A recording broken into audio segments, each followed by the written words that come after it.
Тэгэхээр бид нар одоо for life үйлдвэрлэсэн трансфер факторын бие бүдийн хэрэглээний талаар дараагийн шатанд авч ярилцах хэрэгтэй болж байна л да.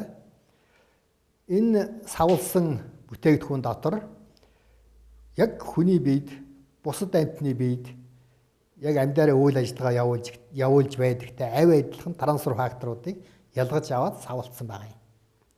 Тэгэхээр энэ бүтээгдэхүүнийг хэрэглэснээр хамгийн гол нь эрүүл мэнд сайжирч дархлаа тогтолцоо сайн байх нөхцөл бүрдэнэ гэсэн. Хэрэглээ. Трансфер факторууд бол үнэхээр өндөр хэрэглээтэй. Яг гэхээр зэрэг хүний урт наслах эрүүл сарвал аз жаргалтай амьдрахын нөхцөл нь бол дархлаа тогтолцоо сайн байхаар л одоо бүрдэж байна гэдгийг бид нар түрүүн ярьсан.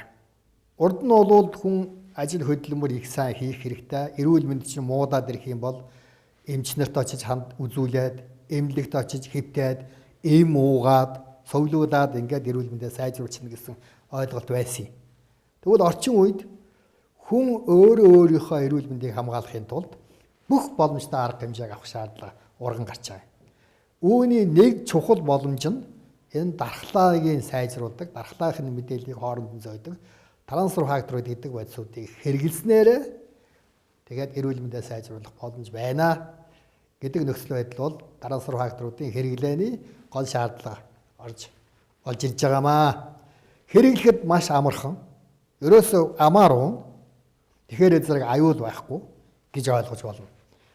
Тэгээд трансфер факторуудад бол одоо эрүүл мэндийг дэмждэг боловч жишээлбэл эмүүд бол эрүүл мэндийг дэмждэг. Гэхдээ бас олон төрлийн гаж муу нөлөөнүүд байдаг л да. Трансфер факторт бол тийм хүний биед харшлах, сөргөлдөх муу нөлөө байдгүй. Ийм учраас нэг хідэн онцлог давуу талтай гэж үздэг. Ямар ч насны хүн хэрэглэж болдог. Түүнчлэн эрүүл хүн, эмгэг өвчтөе хүн ялгаа байхгүй хэрэглэж болдог.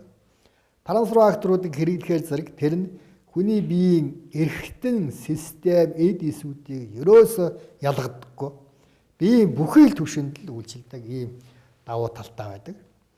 Тэгэхээр трансфер факторууд бол тун хэтэрнэ гэсэн ойлголт ерөөсөө байхгүй. Жишээлбэл эмтэй харьцуулж үзэх юм бол эмүүд бол тун хэтэрдэг л да. Тун хэтрэхээр аюултай хортой байдаг. Трансфер факторуудын тун хизээж хэтэрнэ гэж байхгүй.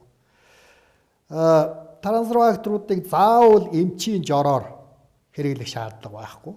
Америкийн нэгдсэн улсын эмчнэрийн ширээний лавлах гэж ном байдаг, жил болгон шинжилэгддэг. Энэ лавлах дээр трансфер факторууд бол жоргуугаар олгож болох эрүүл мэндийн бүтээгдэхүүн гэсэн ийм ангилалд орж бүртгэгдсэн байдаг. Тийм учраас хэн ч гэсэн одоо трансфер фактор хэрэглэх боломжтой. Заавал эмчийн одоо тодорхой зааварчилгаа, заавал нарийн баримтлах тун хэмжээ гэж юусаа байдгүй ийм онцлогтой л да. Жишээлбэл бидний биед байж байгаа трансфер фактораа одоо хэрэг зэрэг байгаа юм, хичнээн байгаа, хичнээн хэрэгтэй байна гэдгийг хянах боломж байхгүй шүү дээ. Яг үүний адилаар трансфер фактор өөрийнхөө биеийн эрүүл мэндийг дэмжихийн тулд аль болохоор ахиухан хэрэгжилж байх болно гэсэн ийм ойлголт цаана явж байдаг.